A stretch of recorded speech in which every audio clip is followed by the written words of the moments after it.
অঞ্জনা রান্নাঘরে ওয়েলকাম। আজকে করবো পাবদা মাছের কোনো সবজি ছাড়াই পাতলা ঝোল। চলো রেসিপিটা তোমাদের সঙ্গে শেয়ার করি কী করে বানালাম। আর বেশি মশলাও দেবো না আমরা এটাতে। ভালো যদি লাগে লাইক করো, সাবস্ক্রাইব করো, ফলো করো, কমেন্ট করে জানিও। প্লিজ ফলো করো।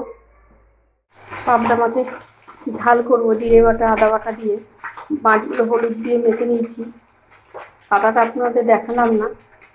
পাবদা মাছ ভাজা বসিয়ে দিয়েছি।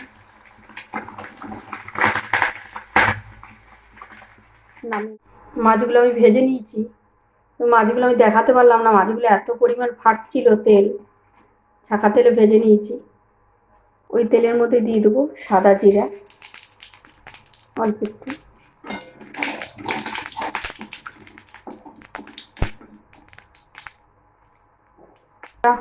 জিরাটা পুড়ে গেছে। এখানে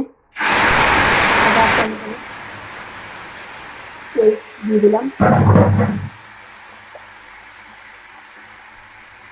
দিয়ে দেবো অল্প করে লঙ্কার গুঁড়ো, ধনের গুঁড়ো, জিরের গুঁড়ো,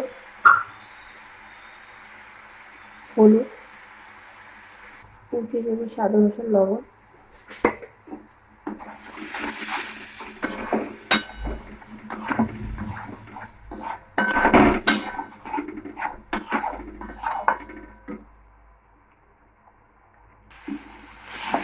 মশলাটা আমাদের তেল ছেড়ে গেছে।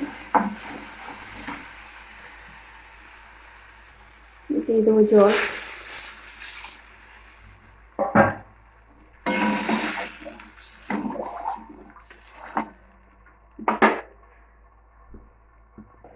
ঝোলটা আমাদের ফুটে গেছে। কটা কাঁচা লঙ্কা দেবো চেরা। এবার এক এক করে আমরা মাছগুলো সব দিয়ে দেবো।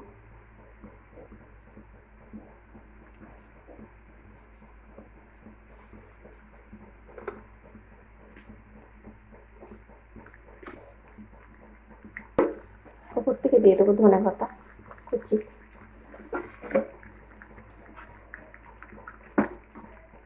মাছটা খুব একটা মশলা আমরা দেবো না, পাতলা ঝোলের মধ্যেই করব। এবার হালকা একটু ঢেকে দেবো। মাছটা আমাদের হয়ে গেছে, নামিয়ে নেবো। বেশি ঝোল টানাবো না, পাতলা ঝোলের মধ্যে।